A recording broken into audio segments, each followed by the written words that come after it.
इस वक्त भारत और इंग्लैंड के बीच टेस्ट क्रिकेट का महामुकाबला खेला जा रहा है और 3 मुकाबले खेले जा चुके हैं, जिसमें इंग्लैंड का पड़ रहा थोड़ा सा भारी और चौथा मुकाबला मैनचेस्टर में खेला जाएगा। अब भारत के लिए यह मुकाबला बहुत ही ज्यादा अहम होने वाला है, क्योंकि अगर यह मुकाबला भारत हार जाती है तो फिर भारत के लिए थोड़ा सा मुश्किलें पैदा हो जाएंगी और भारत के हाथ से पूरी पूरी सीरीज चली जाएगी। लेकिन इस वक्त जो हम चर्चा करने आए हैं वह है एक खिलाड़ी को लेकर के कि आखिरकार उस खिलाड़ी पर जितना भरोसा किया गया वो खिलाड़ी टीम इंडिया के लिए उतना ही खतरनाक और घातक साबित होता हुआ नजर आ रहा है, क्योंकि उसके बल्ले से रन नहीं निकल पा रहे हैं। 6 पारियों में उसको खेलने का मौका दिया गया, लेकिन टोटल अभी तक 131 रन ही बना पाया है। वो खिलाड़ी कोई और नहीं है, वो खिलाड़ी है करुण नायर, जिसने ट्वीट करके क्रिकेट से एक चांस मांगा था कि उसको खेलने का मौका दिया जाए और उसको खेलने का मौका भी मिला। बावजूद इसके वो परफॉर्म नहीं कर पाए। लेकिन अगर चौथे टेस्ट मैच से ड्रॉप किए जाते हैं, उनके ऊपर गाज गिरती है, तो किस खिलाड़ी के लिए अच्छा होगा, यानी किस खिलाड़ी को चांस मिलेगा। दरअसल 2 खिलाड़ियों के नाम की यहां पर ज्यादा चर्चा हो रही है। पहले खिलाड़ी हैं साई सुदर्शन और दूसरे खिलाड़ी हैं अभिमन्यु ईश्वरन। अभिमन्यु ईश्वरन को भी मौका मिल सकता है, क्योंकि साई सुदर्शन को इसके पहले मौका मिल चुका है। साई सुदर्शन भी कुछ खास कमाल नहीं कर पाया। अब क्या है पूरा मामला, किस तरीके से किसको ज्यादा मदद मिलेगी, उसके बारे में इस वीडियो में आपको पूरी जानकारी दूंगा। तो वीडियो को अंत तक जरूर देखिएगा, साथ ही चैनल को सब्सक्राइब करके बेल आइकन दबाइएगा, ताकि तमाम खबरें हम आप तक ऐसे ही पहुंचाते रहें। अब देखिए हमारी खास रिपोर्ट को।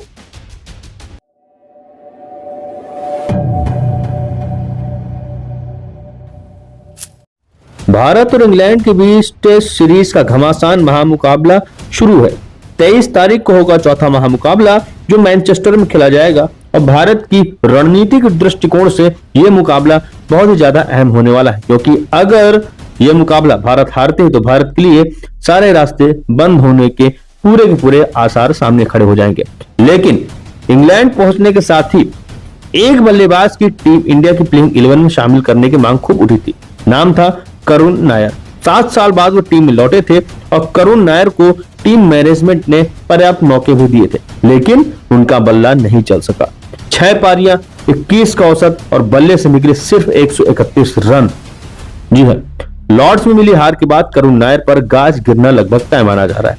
मगर सवाल यह है कि करुण नायर बेंच पर आराम फरमाएंगे तो प्लेइंग 11 में उनकी जगह कौन खिलाड़ी लेगा।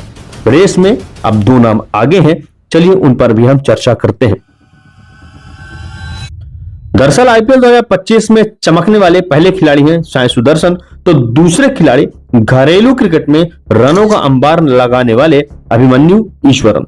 सुदर्शन को पहले टेस्ट में आजमाया गया था, लेकिन पहली पारी में उनका खाता तक नहीं खुला, तो दूसरी इनिंग में उन्होंने मात्र 30 रन ही बनाया। मगर अभिमन्यु तो साल 2021 और 22 से सिर्फ अपने टेस्ट डेब्यू की ही राह देख रहे हैं। कई दौरों पर अभिमन्यु टीम इंडिया के साथ जाते हैं, पर बिना कोई भी मैच खेले हुए वापस अपने देश लौट आते हैं। हालांकि टीम मैनेजमेंट अब टॉप ऑर्डर में 2 बल्लेबाजों को आजमा चुकी है। ऐसे में ओल्ड ट्रैफर्ड में अब अभिमन्यु को आजमाने की बारी है। अब ये देखना होगा कि क्या अभिमन्यु ईश्वरन इस चक्रव्यूह को तोड़ने में सफल रहेंगे। लेकिन उन्होंने लंबी लड़ाई लड़ी थी। टीम इंडिया को भी सीरीज में जीवित रहने के लिए मैनचेस्टर में लड़ाई लड़ने की काफी जरूरत होगी। ऐसे में अभिमन्यु जैसे योद्धा को मैदान में उतारना ही होगा, जो यहां तक पहुंचने के लिए पहले ही लंबी लड़ाई लड़ करके आ रहे हैं। ऐसा क्यों? क्योंकि अभिमन्यु के कुछ फर्स्ट क्लास क्रिकेट के रिकॉर्ड ही ऐसे कहते हैं। दरअसल 103 फर्स्ट क्लास मैचों का उनको अनुभव है। 177 पारियों में उन्होंने 48.70 की औसत के नाम उनके आगे लिखे हुए हैं। टोटल अगर रनों की बात करें फर्स्ट क्लास क्रिकेट में तो 7,841 रन है। लिस्ट ए क्रिकेट में 89 मैचों का अनुभव है और इस दौरान बल्ले से उन्होंने 3,857 रन ठोके हैं। फर्स्ट क्लास क्रिकेट में 27 शतक और लिस्ट ए क्रिकेट में 9 शतक है। इन रिकॉर्ड्स को देख करके आप खुद तय कीजिए कि क्या अभिमन्यु टेस्ट क्रिकेट में डेब्यू करने के हकदार नहीं है। अभिमन्यु कई टूर पर सिर्फ ड्रेसिंग रूम का हिस्सा बनकर के रह जाते हैं।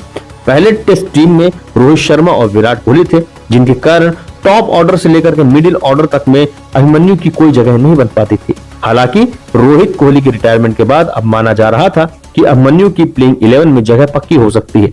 मगर फर्स्ट क्लास क्रिकेट के वकालत करने वाले हेड कोच गौतम गंभीर भी हेडिंग्ली में खेले गए पहले टेस्ट मैच में 30 फर्स्ट क्लास मैच खेलने वाले साई सुदर्शन को मैदान पर उतार दिया। फिर अभिमन्यु का इंतजार और बढ़ गया। एजबेस्टन और फिर लॉर्ड्स में भी अभिमन्यु का टीम इंडिया की जर्सी में खेलने का सपना साकार नहीं हो सका। अभिमन्यु ईश्वरन के पास अनुभव की कोई कमी नहीं है। भले ही यह अनुभव घरेलू क्रिकेट का हो, लेकिन इतने लंबे समय से अपनी बारी का इंतजार कर रहे अभिमन्यु ने धैर्य का दामन थामा रखा। जो मौके मिले उनको भुनाने की कोशिश कर रही है और जो मौका उन्हें मिलेगा उनकी सबसे बड़ी ताकत बनेगा। अभिमन्यु ने इंग्लैंड के लायंस के खिलाफ खेले गए मैचों में भी अपनी बैटिंग से खासा प्रभावित किया था। टेस्ट क्रिकेट में अभिमन्यु जैसी काबिलियत रखने वाले बल्लेबाज को इस तरह सीरीज दर सीरीज बेंच में बैठाए रखना टैलेंट को बर्बाद करने जैसा ही है। अभिमन्यु 29 साल के हो चुके हैं और अगर इस सीरीज में उन्हें मौका नहीं दिया जाएगा तो शायद घरेलू क्रिकेट में लगातार मेहनत करके रन बना रहे सभी बैटर्स की नजर में इस फॉर्मेट की कीमत काफी कम हो जाएगी। तो ये तो था पूरा का पूरा रणनीति कि साई सुदर्शन से कहीं ज्यादा डिजर्विंग कोई खिलाड़ी है वो है अभिमन्यु ईश्वरन, क्योंकि अभिमन्यु ईश्वरन लगातार कहीं ज्यादा टेस्ट मैच खेल चुके हैं साई सुदर्शन से। बावजूद इसके अभिमन्यु ईश्वरन को खेलने का मौका नहीं मिला, क्योंकि कभी रोहित शर्मा विराट कोहली का बहाना होता था कि टॉप ऑर्डर में वो लोग हैं तो वहां से छेड़खानी नहीं करनी चाहिए, तो मौका किसी को मिले।